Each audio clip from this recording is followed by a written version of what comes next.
I've seen what my family have been through, the generation above me. I've heard what the generation above them been through. I've heard what the generation before that went through. It's not pretty. But they survived by channeling their energy in a different direction. Otherwise I wouldn't be here. My community inspires me. We have ups and downs, even within my family, ups and downs. But the resilience, the language is still there, law is still there, culture is still there, words are still there, we can still speak it, and it's still strong. We still do law meetings every year. And if we have a connection with Pilbara Mob, Kimberley Mob, Desert Mob, we still have that connection, old ways whitefellas don't know about. We still have our skin system, ties us together. We still keep it, and we still acknowledge it. You know, people know our mob where I am, I'm Burunga, skin-wise. Burunga goes all the way up to near Broome. That's 2,000 k's. But we still have our law and language. We still practice it. White fellas don't know about what the stuff we do. And that sacred stuff. Keep it well away from them. Because if they can try and assimilate us to be like them, and we accept the fact that we want to be like them, and then they say, no, you're too black to come here. If you look at it from a comical point of view, you move into a neighbourhood, white fellas look down at you, be happy. At least you don't live next door to black fellas. They do. Is there any sort of messages that you'd like to give to community back home, or young kids that are sort of walking in two worlds? See, even that terminology of walking in two worlds is wrong. Blackfellas in towns or cities don't walk in two worlds. They got 4, 5, 6 that they have to deal with daily. You're not just a black fella living in a white fella's world, because that's just two separate colours.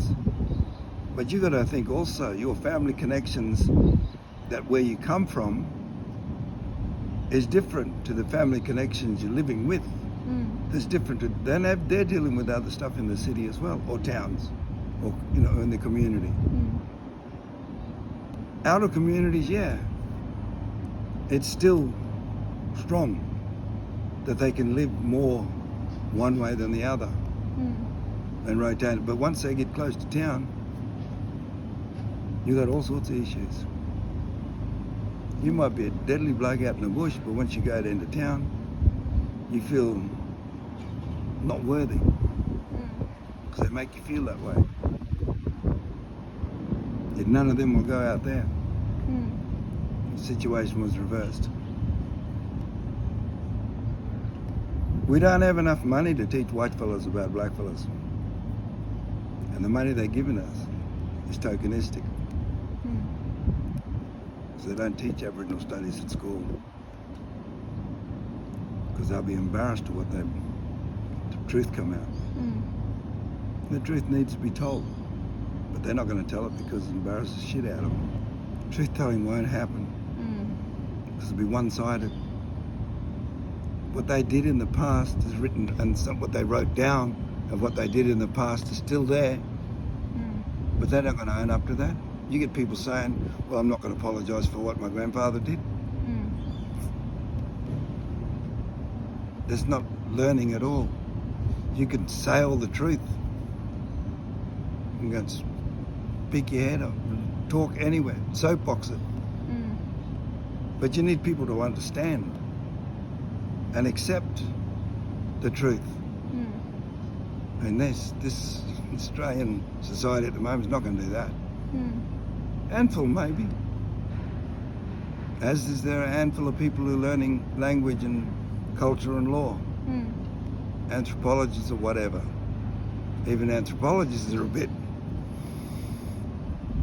You get an anthropologist will go into a community to learn the history and culture and law of that people, but in a court of law, the history and the law and the culture of those people are not experts. So they bring in an anthropologist who they taught to be the expert. That's not. Can you make sense of that? You can't. But they would rather listen to an anthropologist who studied these people than listen to them people. Because them back people could be telling lies. That's the same thing they told the anthropologist. But he's going to go in. If blackfellas tell the anthropologist lies and that anthropologist is now the expert, he tell them lies, that'll be accepted by the government. But they don't want blackfellas telling them lies. Very important to have translators for legal services, medical services, all those health and education services. Are very strong with a lot of people in order to give them a fair chance or give them a fair understanding of what they want them to do. Apparently everyone has to learn English. But when English people go to another country, they don't want to speak the local language. They want to speak English. And they make everyone else speak English because they know what they talk about.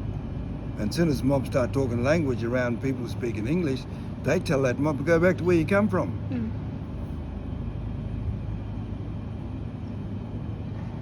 Doesn't work. Why they give blackfellas reconciliation? What did we do wrong? They're not going to give it to whitefellas, they're not going to listen to it.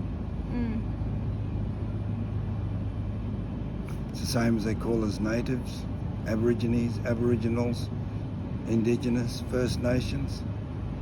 And that's all in 60 years. 5 different names. So in the next couple of years we get a new one. What are they going to call us now? They talk about who coined the phrase stolen generation. Whitefellas did. They weren't stolen, they were kidnapped. Oh, you might get over this stolen generation stuff.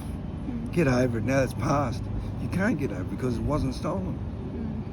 They removed people because their fathers were white. That's the truth. They were white fathers. That's why you get an half-caste kid off an Aboriginal family by having a white father. Back in those days. You mess with people when you say, oh, you're Aboriginal. No, I'm not Aboriginal. My sons are 8 years old. They get in trouble at school because, well, they're in trouble. The teacher will say it's NAIDOC week and you are our Aboriginal students. My sons are 8 years old now. They've just turned 8. Teacher asked them to, they have 7. The teacher said to them, well, you will be our Aboriginal representatives. And they were staring at the teacher. And the teacher said, Stewie, are you Aboriginal? He looked at his brother, looked back at the teacher and went, no. She asked Jimmy, Jimmy, are you Aboriginal? He looked at his brother, looked at the teacher and said, no. Not Aboriginal? Are you Indigenous? No. And then Stewie he looked at his brother, turned back to the teacher and said, Miss, we're not Aborigine. Oh, yeah, you did say. He said, we're Yamaji. Because that's important to them to know they're Yamaji. They're not Aboriginal. That's not the name that my grandmother gave them. My mother and me, they're Yamaji. The teacher can't accept that, but she wants to put them in the Aboriginal bracket. My boys tolerate it, but they tell them straight out, no, I'm not Aborigine or Aborigine. I'm not Aborigine, I'm Yamaji. I'm proud of my kids, 8-year-old boys, 7 at the time when they said that, because, yeah, they are.